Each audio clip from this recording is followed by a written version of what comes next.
par des hommes ni par un homme, mais par Jésus-Christ et Dieu le Père, qui l'a ressuscité des morts.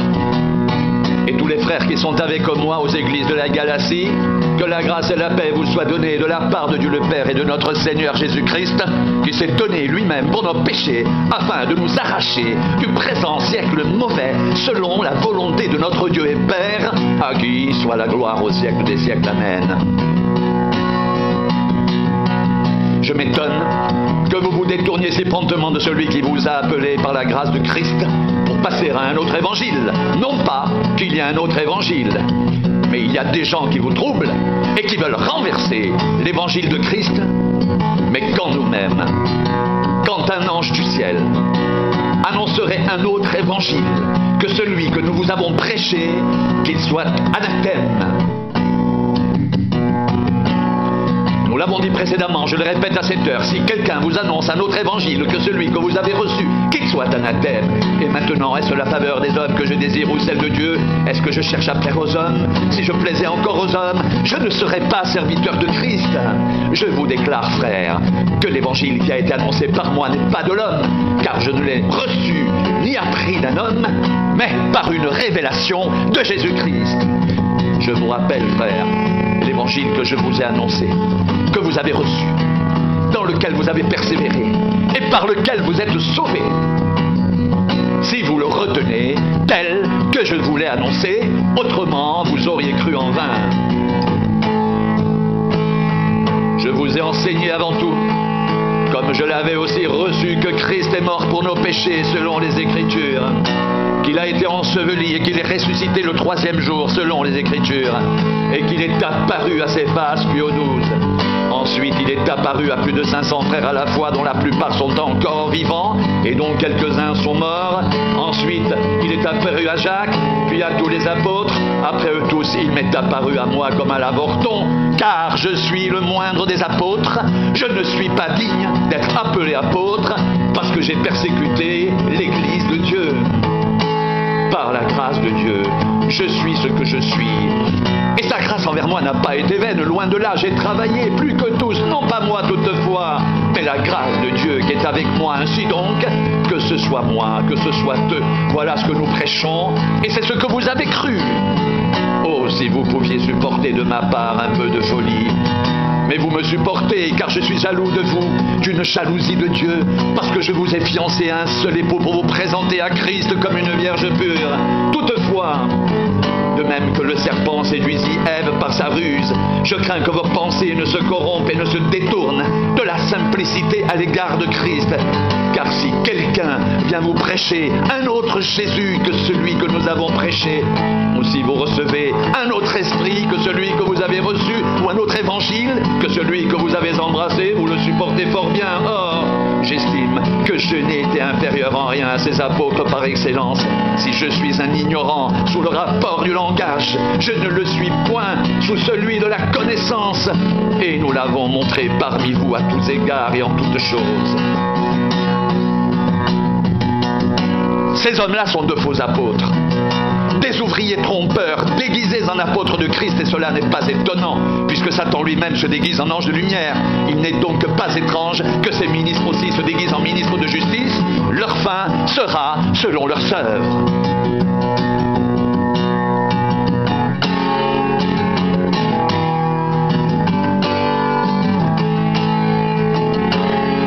C'est pourquoi, ayant ce ministère, selon la miséricorde qui nous a été faite, nous ne perdons pas courage. Nous rejetons les choses honteuses qui se font en secret. Nous n'avons point une conduite astucieuse. Et nous n'altérons point la parole de Dieu. Mais, en publiant la vérité, nous nous recommandons à toute conscience d'homme devant Dieu. Si notre évangile est encore voilé, il est voilé pour ceux qui périssent, pour les incrédules dont le Dieu de ce siècle a aveuglé l'intelligence, afin qu'ils ne voient pas briller la splendeur de l'évangile de la gloire de Christ, qui est l'image de Dieu. Nous ne nous prêchons pas nous-mêmes, C'est Jésus-Christ, le Seigneur, que nous prêchons. Et nous nous disons vos serviteurs à cause de Jésus. Car Dieu qui a dit la lumière brillera du sein des ténèbres a fait briller la lumière dans nos cœurs pour faire resplendir la connaissance de la gloire de Dieu sur la face de Christ. Et nous portons ce trésor dans des vases de terre,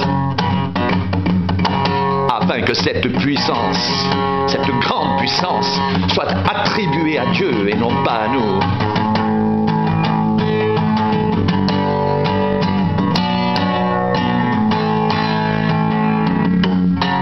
Le mystère de l'iniquité agit déjà. Il faut seulement que celui qui le retient encore ait disparu, et alors paraîtra l'impie que le Seigneur détruira par le souffle de sa bouche et qu'il anéantira par l'éclat de son avènement. L'apparition de cet impie se fera par la puissance de Satan, avec toutes sortes de miracles de signes et de prodiges mensongers, et avec toutes les séductions de l'iniquité pour ceux qui périssent, parce qu'ils n'ont pas reçu l'amour de la vérité pour être sauvés. Aussi Dieu leur envoie une puissance d'égarement pour qu'ils croient au mensonge, afin que tous ceux qui n'ont pas cru à la vérité, mais qui ont pris plaisir à l'injustice, soient condamnés. Pour nous, frères bien-aimés du Seigneur, nous devons à votre sujet rendre continuellement grâce à Dieu, parce que Dieu vous a choisi dès le commencement pour le salut, par la sanctification de l'Esprit et par la foi en la vérité. C'est à quoi il vous a appelé par notre évangile, pour que vous possédiez la gloire de notre Seigneur Jésus-Christ. Ainsi donc, frères, demeurez fermes et retenez les instructions que vous avez reçues, soit par notre parole, soit par notre lettre. Que notre Seigneur Jésus-Christ lui-même et Dieu notre Père, qui nous a aimés et qui nous a donné par sa grâce une consolation éternelle et une bonne espérance, console vos cœurs et vous affermisse en toute bonne œuvre et en toute bonne parole.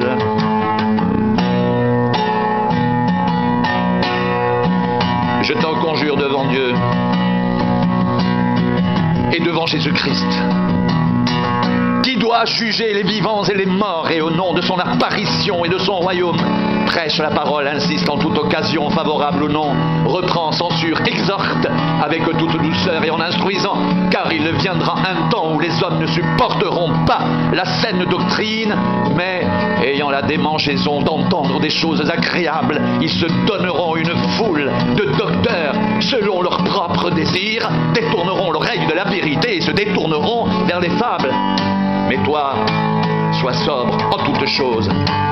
Supporte les souffrances, fais l'œuvre d'un évangéliste, remplis bien ton ministère, car pour moi, je sers déjà de libation, et le moment de mon départ approche. J'ai combattu le bon combat, j'ai achevé la course, j'ai gardé la foi. Désormais, la couronne de justice m'est réservée. Le Seigneur, le juste juge, me la donnera dans ce jour-là, et non seulement à moi, mais encore à tous ceux qui auront aimé son avènement. Béni soit Dieu, le Père de notre Seigneur Jésus-Christ, qui nous a bénis de toutes sortes de bénédictions spirituelles dans les lieux célestes en Christ. En lui, Dieu nous a élus avant la fondation du monde, pour que nous soyons saints et irrépréhensibles devant lui, nous ayant prédéterminés dans son amour à être ses enfants d'adoption par Jésus-Christ, selon le bon plaisir de sa volonté, à la louange de la gloire de sa grâce qu'il nous a accordée en son bien-aimé.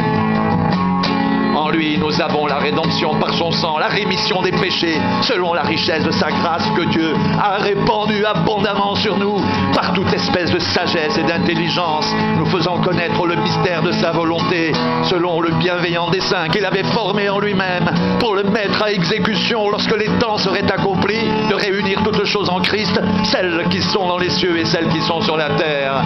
En lui, nous sommes aussi devenus héritiers, ayant été prédestinés suivant la résolution de celui qui opère toutes choses après le conseil de sa volonté, afin que nous servions à la louange de sa gloire, nous qui d'avance avons espéré en Christ. En lui, vous aussi, après avoir entendu la parole de la vérité, l'évangile de votre salut, en lui vous avez cru et vous avez avez été scellés du Saint-Esprit qui avait été promis, lequel est un gage de notre héritage pour la rédemption de ceux que Dieu s'est acquis à la louange de sa gloire.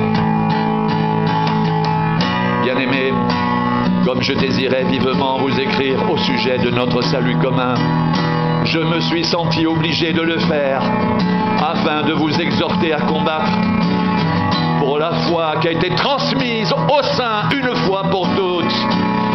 Car il s'est glissé parmi vous certains hommes dont la condamnation est écrite depuis longtemps des impies, qui changent la grâce de notre Dieu en dissolution et qui renient notre seul Maître et Seigneur Jésus-Christ.